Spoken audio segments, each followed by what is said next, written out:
Hi Tapas, and welcome to the Science Chat Show. I know you've been extremely busy the last few weeks, so thanks a lot for making this possible. Let's start with breaking the ice between you and our audiences and make you friends with them. So tell them about your family, your educational background, your professional background, and anything that you feel will help you connect with them. Hey, thanks, Navjo. Thanks for having me. I think this is a great initiative that you have started, and the undergraduate students and even the graduate students who are doing masters will really benefit from it if they do plan to do a PhD in the future.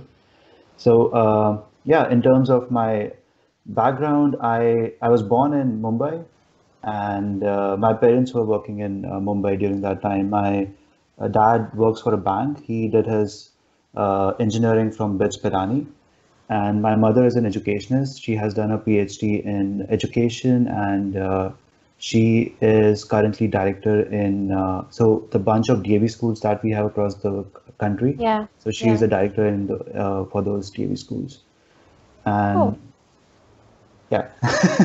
So so so yeah, it so was like eventually in your blood to pursue a PhD. Is it?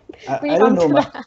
Yeah, my Yeah. sister also has done a PhD, but Oh, in okay. pharmaceutical sciences. Yeah.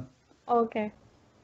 So yeah, so we moved to Delhi at when I was about 1.5, 2 years of age, and I did most of my schooling in Delhi up till standard 12th, and then as most of the people do, I wanted to go to IIT, right?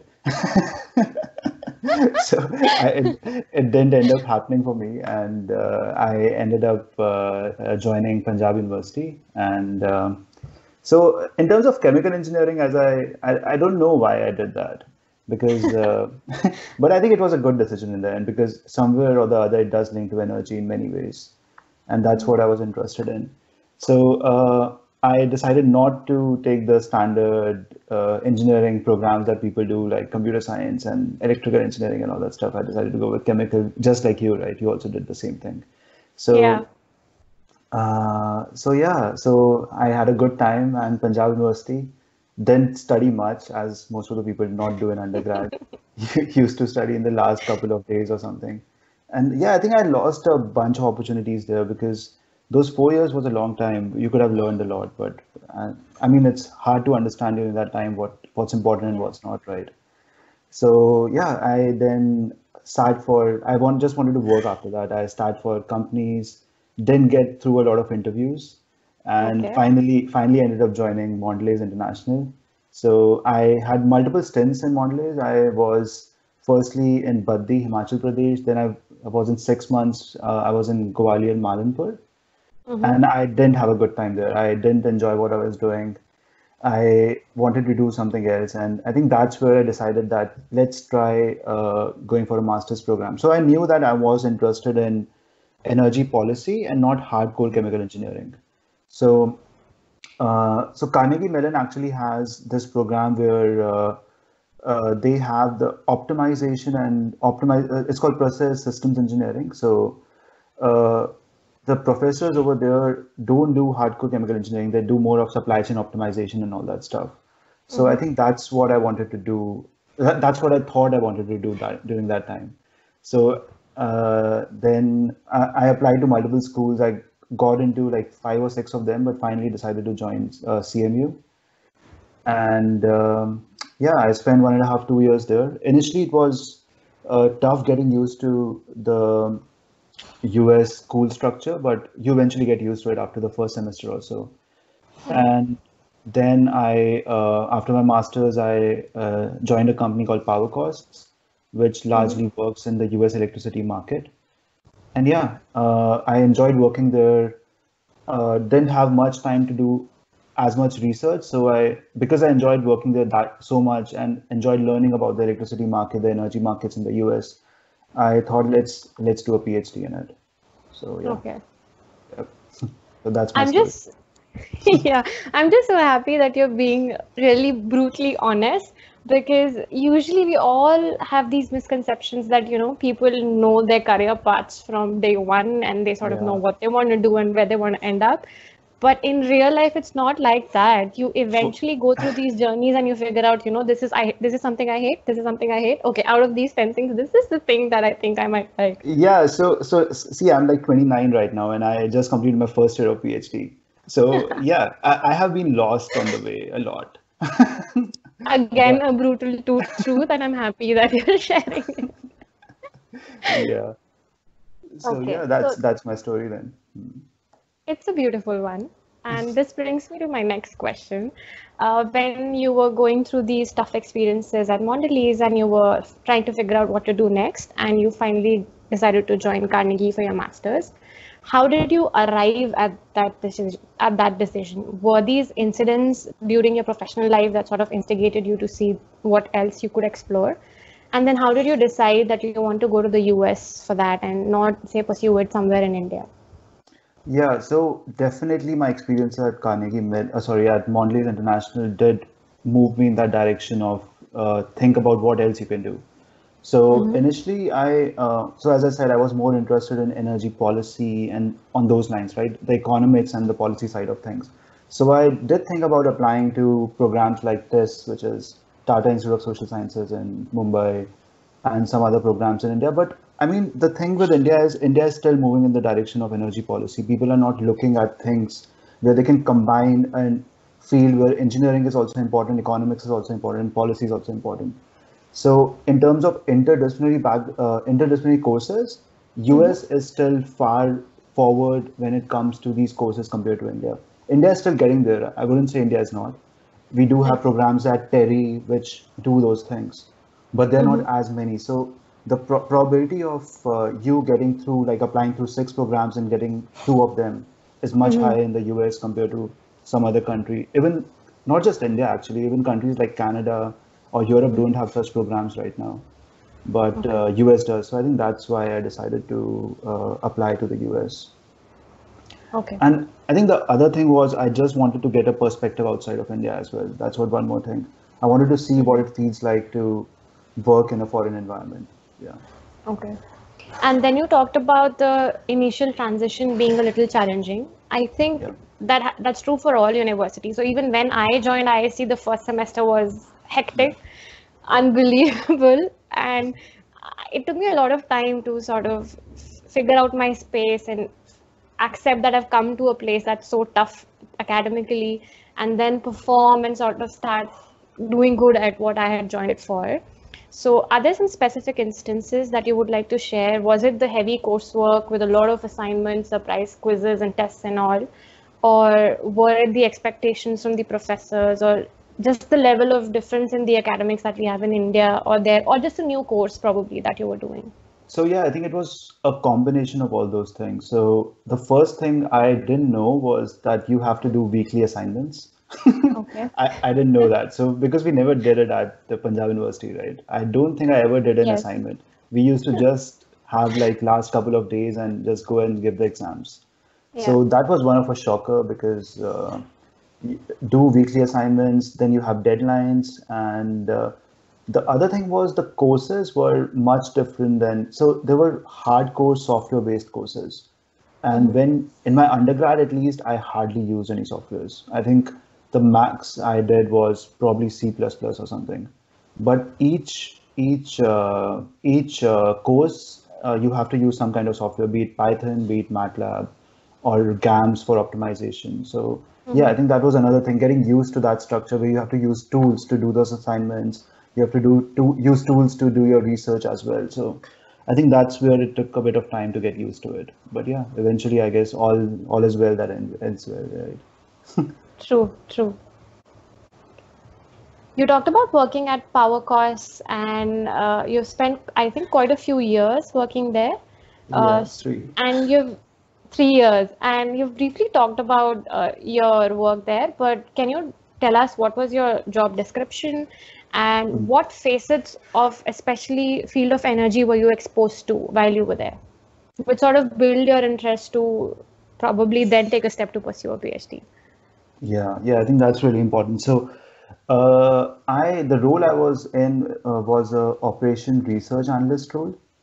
Okay. So we used to like do a bunch of forecasting and data analytics, mathematical modeling, and all that stuff.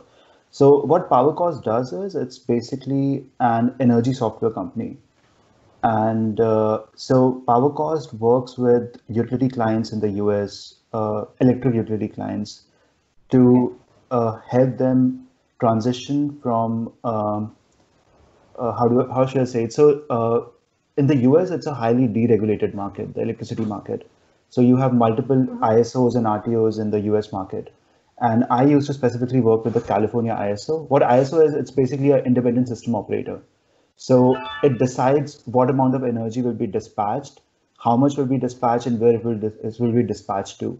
So let's say a utility company decides to join an ISO. And so the transition is not that simple because the dispatch of electricity for some of the clients could be hourly, but KAISO has 5-minute market. And what that means is you basically bid for every 5 minutes of electricity, and then you have to make sure that an outage doesn't happen. So PowerCost is like a vendor for these utility companies to help them transition and join these ISOs. And why do they have to join these ISOs? Because it's profitable for them.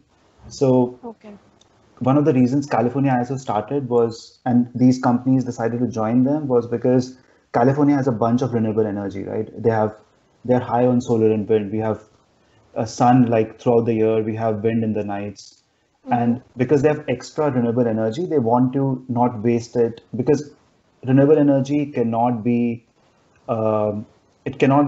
controlled, right? Because it will run on its own, right? Yeah. So unlike fossil fuel plants, you cannot control how much you want to dispatch.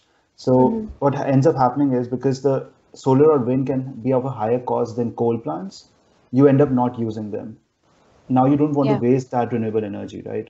So what you do is you try to dispatch them to different states. And to do that, you have to allow these utility companies in different states like Arizona or Seattle or Oregon to be part of that ISO market. I see. Yeah. So, but when you say that you have to dispatch energy to different states, what do you mean? I mean, because energy is not something tangible that you can load in the truck and send it off, right? So no. So basically, it's the transmission of energy, right? Transmission of electricity on the lines. So how much electricity will go on a specific line? How many kilowatts? How many megawatts of electricity? And and you have all these private players playing in this sector, and it's not government regulated, or? So it's a highly deregulated market. You have 3 different kinds of players. You have public utility companies, which are basically, in a way, they are state government owned companies. Then you have independent IOUs, that's what they're called. They are the investor operated utilities, which are basically largely private companies. So because they don't want a monopoly of one single player in a specific state who can decide the price, they want the customers to have the best price possible for electricity. So that's why they allow everyone to come in, and even a person with one single generation unit can have his bid on that particular transmission service that they're trying to bid on.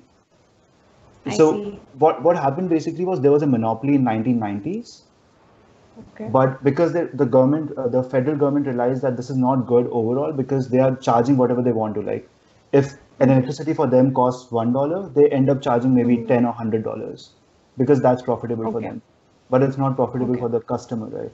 So that's where the deregulated market comes in. So it's called deregulated, but it's actually more regulated in a way. Okay. But it's pretty different from what we have in India, and and even in India, actually, we do have like Tata has these transmission services, right? At least in Delhi, I know that Tata is one of the players which does provide it. So India also does have private sector involved, but still it's largely government owned. And that's one of the reasons you see these outages that you were talking about, because because if it's private, so the thing is, like, I personally believe that government does not have the business to be in the business. Government has no business to be in business. The only things that government needs to do is probably healthcare and education, and all other things should be owned by private sector. And actually, in any field, if you look at wherever government is involved, there's a lack of something, right? Because there's no competition there. And competition helps breed better talent and better things to come out, better technology to come out. So yeah, I guess. I know we're getting a little political here, but then you probably would have heard about the acquisition of lands of farmers in India to sort of privatize that sector as well. And there's been a huge outrage against that, especially from farmers. Uh, but you just said that government has no business in. You just gave me the tagline though for the interview. Uh, so do you think that getting private players in those sectors is also a good move, or you have some other opinions on that? So this is my opinion about the farmer crisis, right? So what I think is the first thing the government needs to do is make sure. So I don't know if you know this. I think there's a Section 9 in the Constitution of India, Article 9 or Section 9 something, which says that the farmer cannot decide the cost of his own crop. The state or the central government decides that for him. So when you do not allow the farmer to decide the cost, if he spends, let's say, 100 rupees on a specific crop of land, and you ask that you have to subsidize it and sell it off to a middleman at 40 rupees, then he's making a loss, right? Now, the other thing is you cannot even allow the farmer to sell his own land, agricultural land. That's another, like, if he's not making profit and he wants to sell the land to someone else and make profit out of it, if you don't allow that, then that's another crime you're committing on the farmer. So, I mean, land acquisition is again, right, the same thing, right? Wherever government tries to go in, it tries to create more problems for the individuals. So, yeah, that's my personal opinion. I think the only things that the government should be doing is probably healthcare and education. And even there, they're not doing a great job. So. Okay, we'll try to come back on track and talk more about energy. I can go on and on with that. Yeah, I see that. And now that we've talked about Mondelez and PowerCos, and that you have worked in both sort of work environments, how do you compare them working in India and the work culture that you had in India, barring the fact that you didn't like the kind of work that you were given? I'm talking about the work culture more here. Sure. And the work culture that you had at PowerCos. How do you compare them, and what are your thoughts on it? So with both Mondelez and PowerCos, I was coming recently out of school, right? So, but in terms of Mondelez, I noticed that, like, if you are a recent graduate and you have an opinion or you have an advice or you have a suggestion on something, it's not taken very positively because they think that you have just come in and you still need to learn things and understand things. And then again, it's kind of red tapeism, I would say, right? Because there's a certain way of doing things, and if you try to change them, then it's not taken very kindly. And actually, I didn't have a great relationship with my manager also there. And and that's one of the reasons I wanted to leave that company. In terms of US, I would say, even though I was a recent graduate here as well, I just completed my master's and joined the company. My opinion was valued. If I had a suggestion on something, some improvements on a certain software product that we were trying to build. So I think that was one of the major differences that I saw. That and I think that's what were you saying? Sorry. I was just saying this is, I think, a basic difference in the approach that we have in India towards work or younger or the youth, and the kind of appreciation or at least listening ears that you get for your opinion out in other countries other than India. I think the issue is, like, experience is valued more in India compared to, I don't know what's the comparison here, but people think that if you have more age on your side, then you know more about things, which is kind of not true. Again, before going into those controversial waters, I'm gonna go to my next question.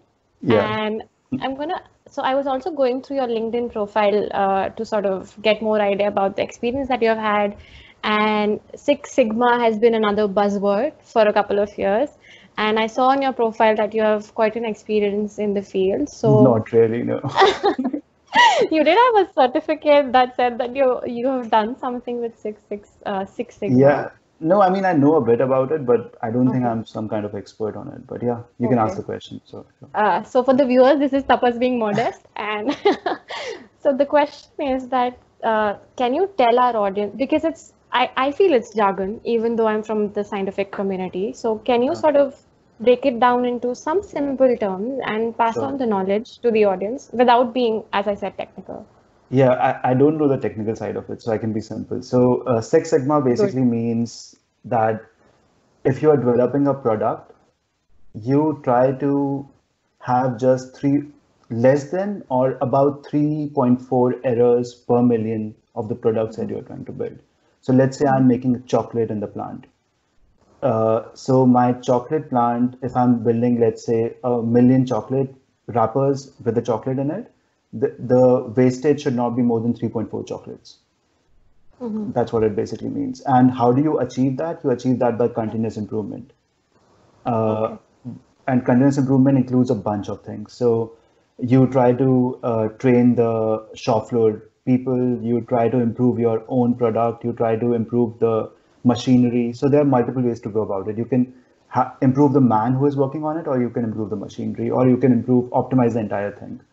So, but at the end of it, so you don't reach Six Sigma from zero.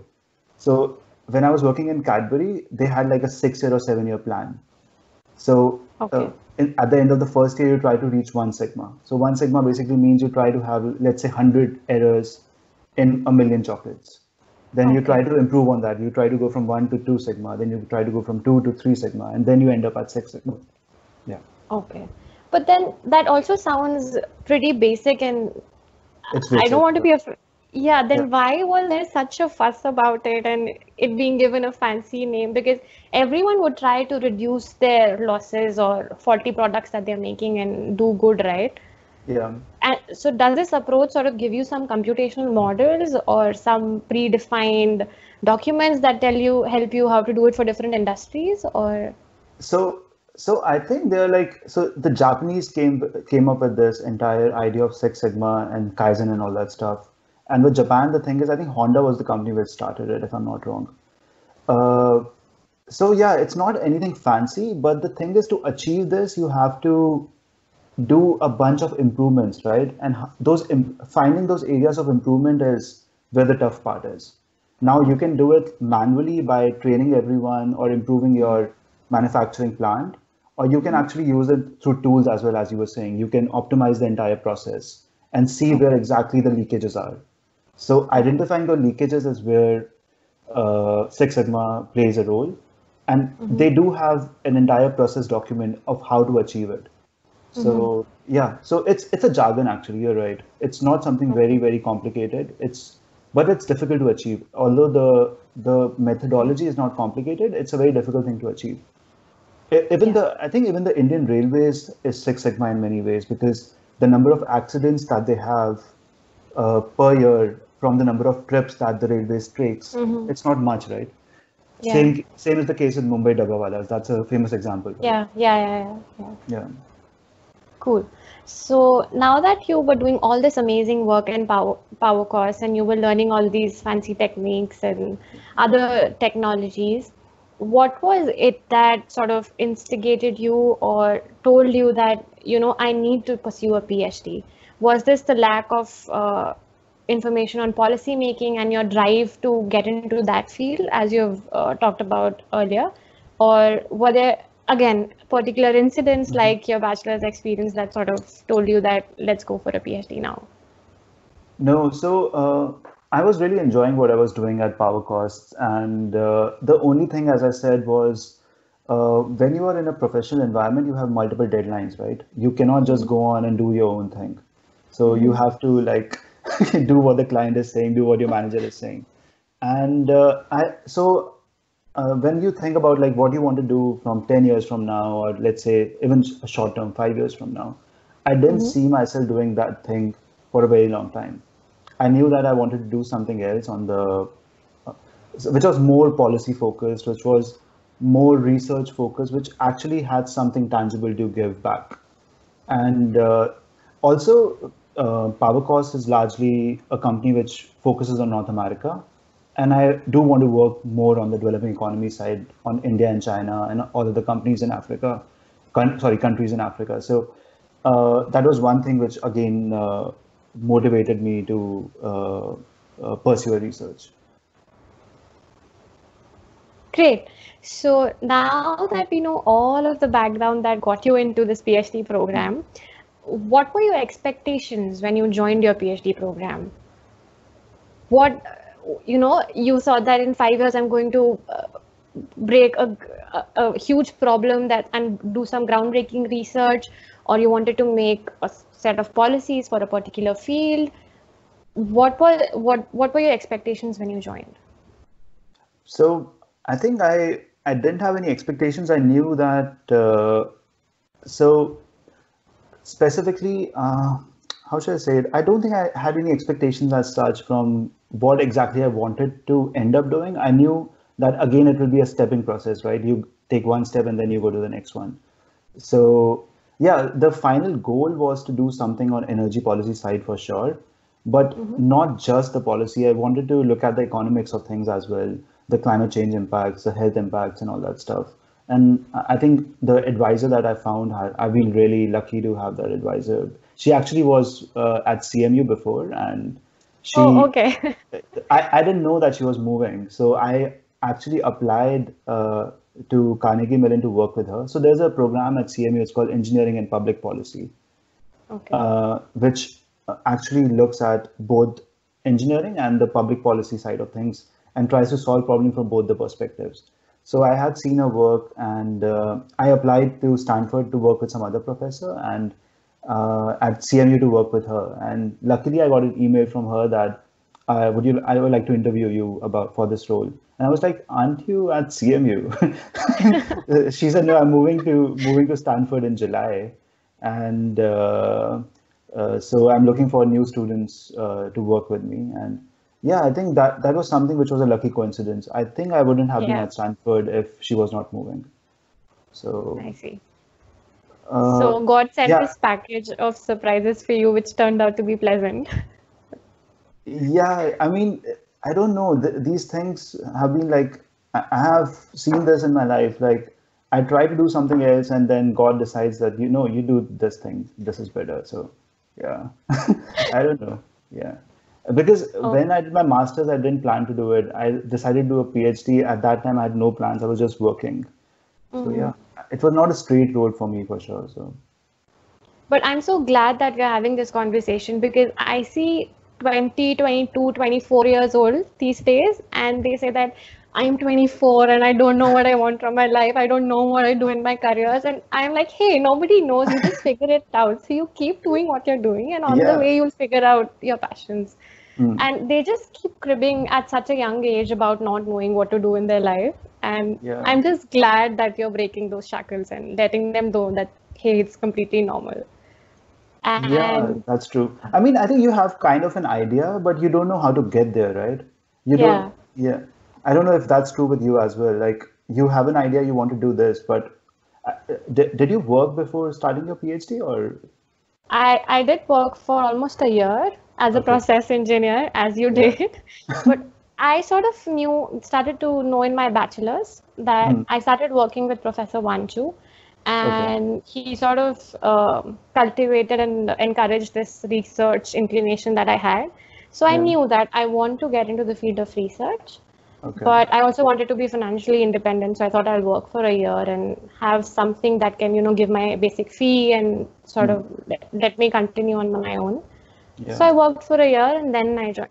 But again, I knew that I wanted to do something that serves the tech society and gives back, but I did not know what. So that's something that I figured out What when I what is the joined. question Yeah. there? Yeah. Yeah. Yeah.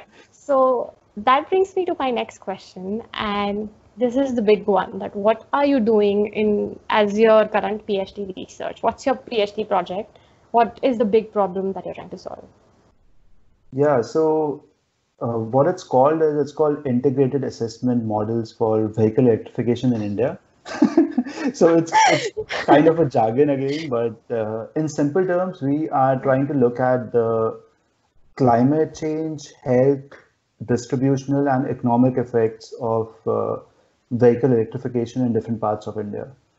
And the granularity right now is at the state level and union territory level, but eventually we want to go down at the city level as well. But I do not have the required data for that. So yeah, I don't know. So So the Yeah. what that involves is, yeah, let me just explain it a bit. Yeah, yeah, yeah, So the first step is looking at the life cycle emissions of conventional and alternative vehicles in India. So we take like a bunch of vehicles which are currently running on the Indian roads and then yeah. compare what are the life cycle emissions of in terms of greenhouses as well as criteria air pollutants. So So these are the criteria conventional vehicles that run on fossil fuels. conventional vehicles running on fossil fuels and electric alternative vehicles are electric vehicles and plug-in hybrids, both. Okay. Okay. So plug-in hybrids are basically which run on both electric and on convention on fossil fuels. Mm-hmm. So how we do it is so the main area of research here in the first step is looking at the life cycle emissions from a Mm-hmm. greenhouse gas perspective as well as a criteria air pollutant perspective.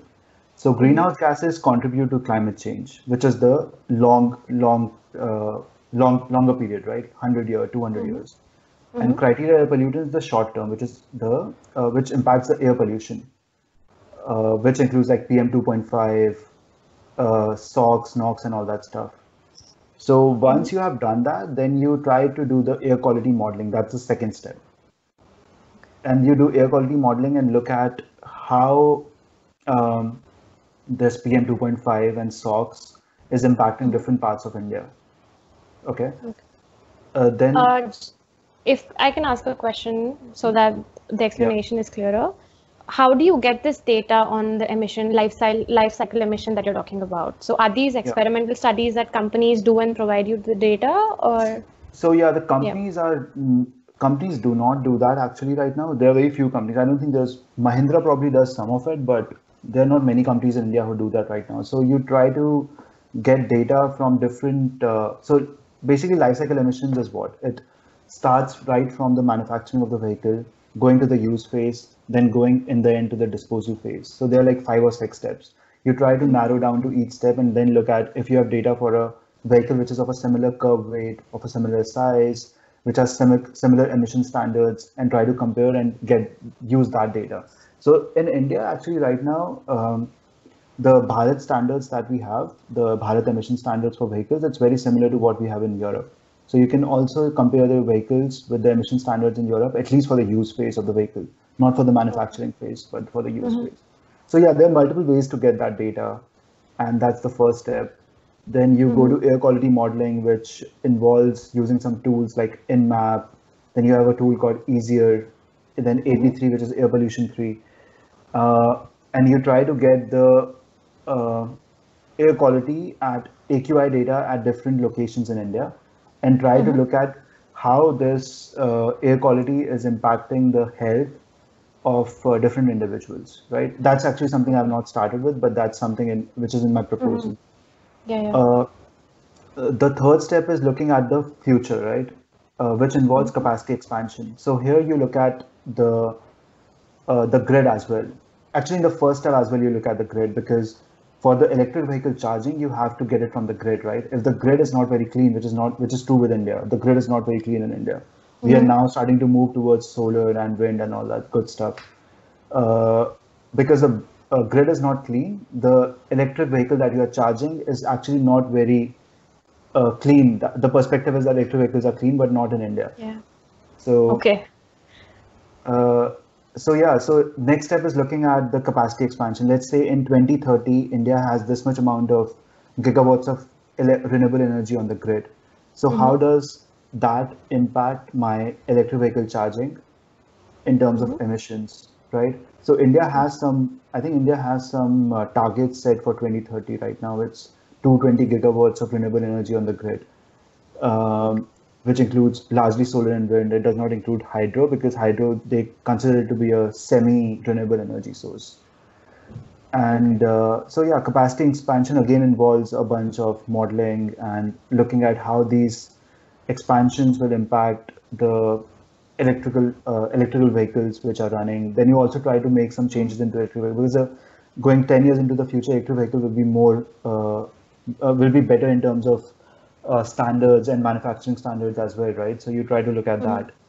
And the Mm-hmm. last step I really like because it's looking at the all of this from an environmental justice framework. So what that means is, Okay. let's say you in Delhi or in Bangalore. Are Mhm. you in Bangalore right now, or I where? am at home, so I'm in Okay, Chandigarh right now. okay. Let's take an Thanks example. to Let's COVID. Yeah. yeah. So let's say Yeah. in Chandigarh, we by 2030 we have all the vehicles running in Chandigarh are electric vehicles. Okay. Okay. Now, what that means is that means the air quality in Chandigarh is pretty good, right? Mhm. Because the use phase emissions are nearly zero. But Given the electrical vehicles will be cleaner by that time. As given you said, the they're not. yeah. So Yeah. given the electric vehicles are cleaner, but let's say where this electricity is coming from, it's coming from a fossil fuel plant in a rural area in Punjab, right? Just an example. Let's say it's coming from Yeah. Yeah. Bhatinda or Ludhiana. Now that Mhm. fossil fuel plant has to generate more electricity to serve the charging needs in Chandigarh, right? Yeah. Yeah. So what that means is the fossil fuel plant in Ludhiana is running more compared to what it normally does, which means that in the rural area, the population is getting uh, is getting worse air pollution compared to what you are getting in Chandigarh. So that's where the Yeah. environmental justice framework comes in, that the rural population gets affected more than the cities. So you try to look at that Mhm. from that perspective, that there should be equity in what we are trying to do. Mhm. It Yeah. also sounds like a sustainable engineering solution where it's not just that you're solving one part of the problem and creating a bigger problem at the other end of the spectrum. You're sort That's of right. trying to Yeah. cover the whole thing. That's right, Okay. yeah. And the thing is, like, Yeah. everyone tries to look at the first three things. They try to look at Yeah. capacity expansion, they try to look at air quality modeling, but no one thinks about the equity part of it. Yeah. And equity part of it is equally important, right? You cannot just make the poor people suffer because you want to enjoy some cleaner air. And that's Yeah. what ends up happening with most of the policy solutions that we try to build. The poorer population gets affected more because of it, even though the richer people are on the other side of the spectrum. So yeah. Yeah. But then eventually it comes to bite you back, right? We were trying to make these cheap plastic solutions that would solve all our Yeah. problems, and now we see how they're polluting every possible part of Earth that you can imagine. So, Yeah. so I think all these policymakers also need to realize, and especially, yeah, this is the other thing that I wanted to ask you in continuation with your explanations, that do you think there's political movement and technological innovations that can support the kind of ideas that we're discussing? Because even if In you do terms it of on, yeah, India or in general? I'll be happy if you can address both of them. Yeah, so the thing is, like, in the US right now with the Trump government, we are going in the different direction, right? As you know, because there were a bunch of EPA standards, which are like the Environmental Yes. Protection Act standards, which he just threw out of the window. Yeah. So what they're saying is, if Trump comes back to power in November, then what that will mean is he will throw back some more EPA standards out, and we basically just have 10 to 20 years to reverse what the climate change impacts Yeah. are. So the IPCC study says that by 2100, that is by the end of this century, we Mhm. should try to reduce the temperatures by 2 degrees Celsius. It should not go beyond 2 degrees Celsius. Mhm. And you have these EPA standards where you look at a bunch of things. You try to retire a bunch of fossil fuel plants. Even if you don't retire them, you put in acts which control the emission. Like you, before it's emitted into the environment, you use FGDs, which are the desulfurization units, so that the sulfur doesn't go into the environment. Mhm. And he Mhm. is trying to remove those and get those out of the window. So if he comes back to power, I don't think we have enough time to change that. In terms of India, I think Niti Aayog is actually doing some great work. The thing with India is uh, they have some good ideas, but the implementation is always a bigger problem, right, with India, because I think the implementation is also a problem because of local governments. Mhm. And to some extent, the policymaker doesn't look at the holistic approach of things. He doesn't think about what, as I said, right? If you are trying to put electric vehicles on the road, you have to Mhm. first see that how it's impacting the rural population as well. Yeah. So then the targets that they have set, let's say you want to put 220 gigawatts, that's about one third of Indian electricity demand on the grid. But the demand is not increasing at the same proportionality as you are trying to build those set up those gigawatts. So what happens is that because you don't have enough demand, you do not end up using those solar units. So even though you have the capacity, you are not using that capacity. So it's, yeah, I mean, it's tough because I wouldn't say they're not trying, but both the technology and the policymakers are trying to do something good. And the prices of solar energy are going down, wind energy are going down. So there are good things happening. But again, I mean, it's difficult with a population like India. It gets difficult. I can understand what they're trying to do. Yeah. I agree.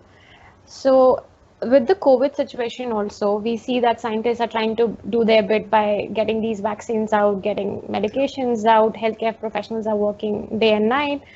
Policymakers are also trying to do their bit, but eventually I'm seeing that it's boiling down to individual behaviors, right?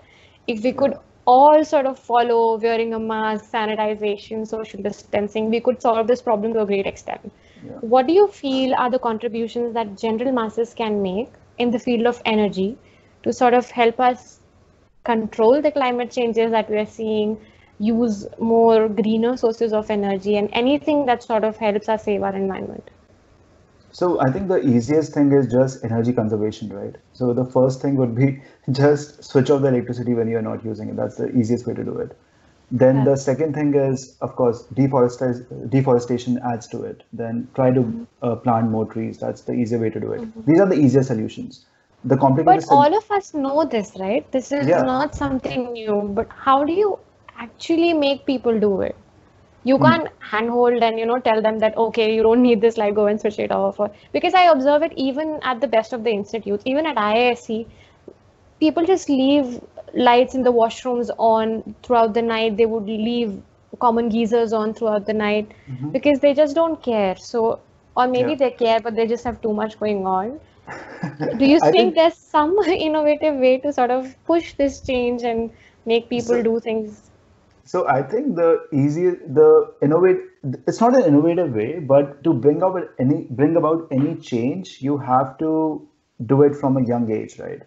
So if you do not do something as a child, it's probably hard you wouldn't do it as an adult as well. So I do not remember as a child, at least for me, having been taught these things like uh, energy conservation is important, energy efficiency is important, because these things probably came up when we were a bit older. These Yeah. things were not as important when we were young, right? Climate change was, people knew about climate change, everything was climate change, global warming, everything was climate change. So anything happens, iceberg melts, it's climate change, wildfires happen, it's climate change. It's kind of linked, but not exactly. So people start to think, wait, people are just using this term because they don't have an explanation, so they're using it because they don't have an exact explanation of why this thing is happening. Wildfires are happening, they do not know. So they're saying climate change. So I think education will probably be the easiest way to do it. And it's kind of like propaganda, right? So if you drill into the minds of young people at a young age that this thing is good, then they will implement it at a later age as well. So yeah, that's probably the easiest way to do it. I think you made a subtle but a very, very important point there. In terms of what? In terms of propaganda? I'm not going to enter controversial water again. But yes, education, I think, and I love the thought when you said that if you didn't do it as a child, you'll probably not do it as an adult. Yeah. And we have to make sure that we start talking to our children about these issues. Yeah, yeah. And I think And I don't know if it's happening now, but I hope it is, because school is where you will learn these things, and at a young age, if you start doing it, yeah, I guess I it's think happening it'll already. work. Yeah. Yeah, I guess it's happening already, and we don't know about it. Maybe they're teaching the students to do it. Greta is another example of a young kid, coming out Yeah, and starting this revolution. So yeah, maybe, yeah, kids are following up now. yeah. I have another question, which is again linked to the field of energy, and that's what do you think has been the most important invention in the field of energy?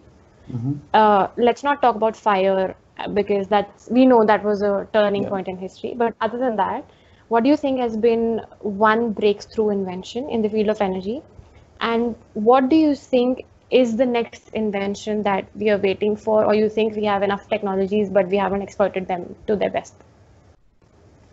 Yeah, I think one of the invention, actually there are more than one. So one of them would be alternating current. So I think it's amazing what Nikola Tesla did, right?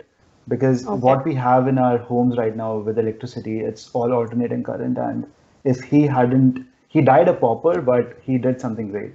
So, and with Okay. direct current, we wouldn't have been able to achieve what Mhm. Tesla did. So that's one of the innovation. The other one would be actually oil. Discovery of oil is it's amazing. Okay. The amount of exponential growth that we have seen, even though now we say that fossil fuels are not good, Mm-hmm. but um, without oil, I don't think the world would have seen the growth that we have done because oil has been a major source, foundation source of a lot of things, not just transportation. Mm-hmm. So that's probably one of the other things that I think it's a great discovery. Um, and it hasn't been long actually. I think it started in about 1859 or something that oil was discovered, right? Okay. In Pennsylvania or Texas, I don't remember. So it's just 150 years, and before that we didn't have it. And we have seen some Okay. great exponential growth because of that. So in terms of the recent technologies, I actually personally feel because I'm working with electric vehicles, what Mm-hmm. Tesla is doing with Elon Musk, it's amazing. So it's one thing to build electric vehicles, but it's other thing to build electric vehicles which people actually want to buy. Yeah. And and Tesla has actually achieved that because the electric vehicles are really luxurious and people actually want to buy it. They look good, they run longer, they have great ranges. They run for Mm-hmm. about 400 miles or so. And in terms of that, I think it's great. And future innovation. So there's another company which is called Nikola. So there's one Okay. Tesla and there's another company. So they are looking at hydrogen fuel trucks. And Okay. that company has recently gone public last month. And Okay. so they are trying to build trucks which are hydrogen fueled. And I hope they're successful because hydrogen is probably a great innovation in terms of transportation. Mm-hmm. And if it works, if hydrogen fuel cell vehicle work, then it probably will take over even the electric vehicles because uh, there's literally no pollution coming out of it, Mm-hmm. not even from the grid or anything. So yeah, hydrogen is probably even the greater future than electric vehicles. Yeah, Okay.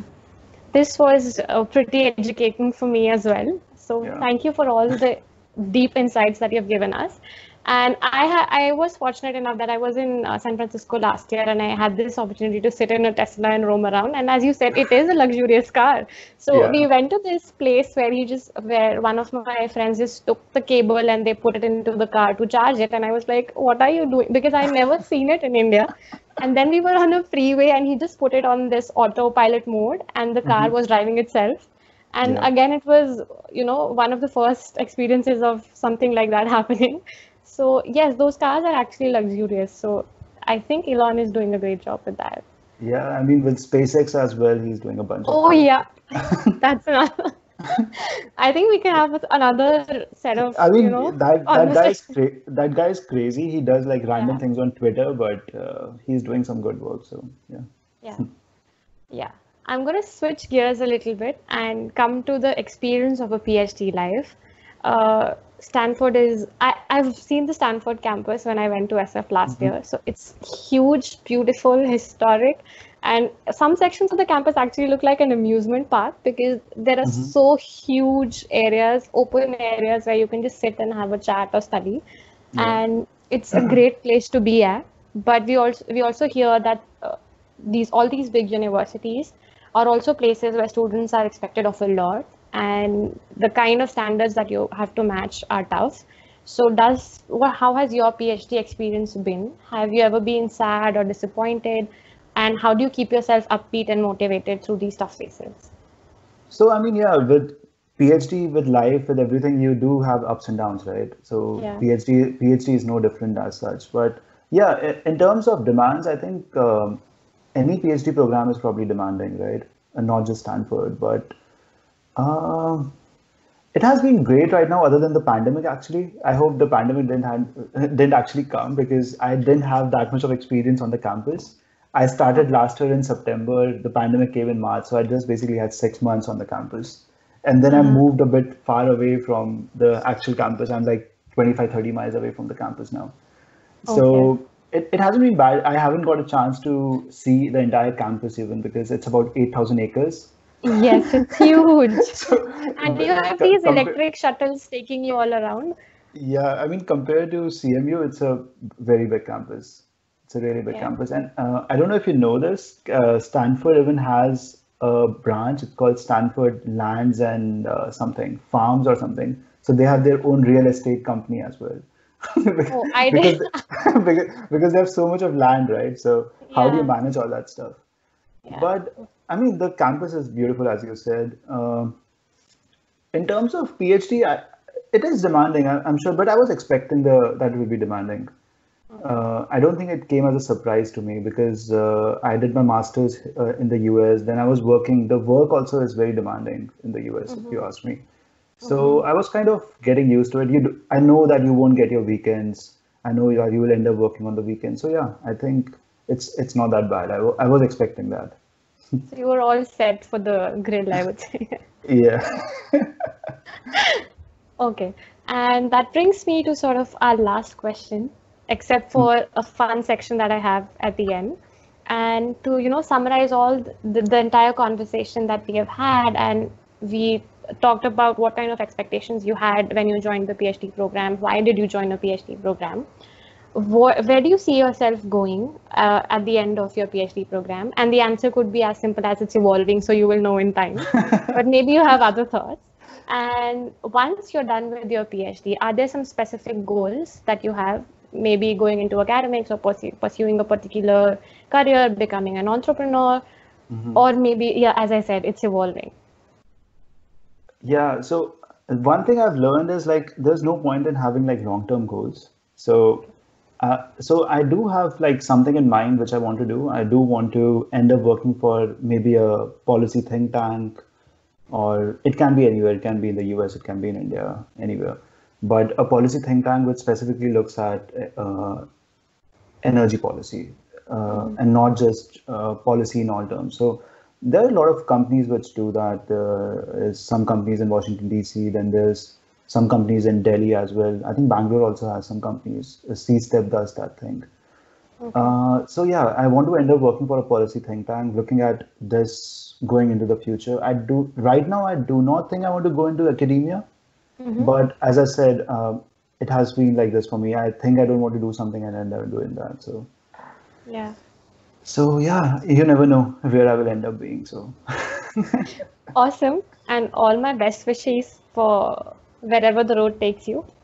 thanks, Abdul. And this brings me to the last section, which is sort of a rapid fire round that I'm going to Okay. play with you. And there's just 6 questions that Mhm. I would like you to answer and not take time thinking. Okay. So you have to be rapid and you have to be witty. And let's see how this goes. Okay. So, would you prefer working during the day or working during the night? Day. Okay. How often do you prefer to have meetings with your PhD mentor? So right now it's like 2 weeks. I think Once that's in two that's weeks. once Yeah. in 2 weeks. So yeah, I like that. Once in 2 weeks is good. Okay. Would you prefer designing your own PhD project or would you like to work on a pre-designed specified project? So with me, what happened was I had some idea of what I wanted to do, but I didn't exactly know. That's where my advisor came in. So she gave me this idea to do this specific thing. So I liked that I had a bit of a idea of what I wanted to do. I told her that, and then she designed the framework in a way for me. So yeah, I Okay. think a pre-designed framework would probably be the right answer. Okay. And would you like to study fundamental science or are you more interested in applied science? Applied science. Okay. What do you think is the most common myth about PhD scholars?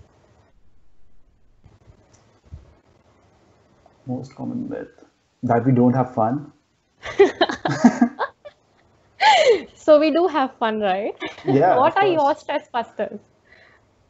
It changes, but right now I've really got into podcasts for some reason in the pandemic. So while Okay. working, so there's a new podcast which I came across. It's not new actually for me. I didn't know about it. So it's called Seen and the Unseen. Okay. It's a podcast by Amit Verma. He's actually a journalist, but also an author.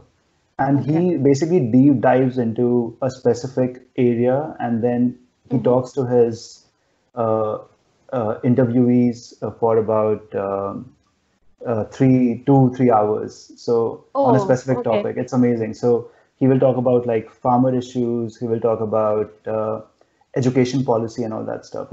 I really like it. So yeah, I I've think I started. can do one on policies with you as well. It would be like I think you should do one, but you should try to reach out to Amit Verma. That guy is amazing. I'll try that too.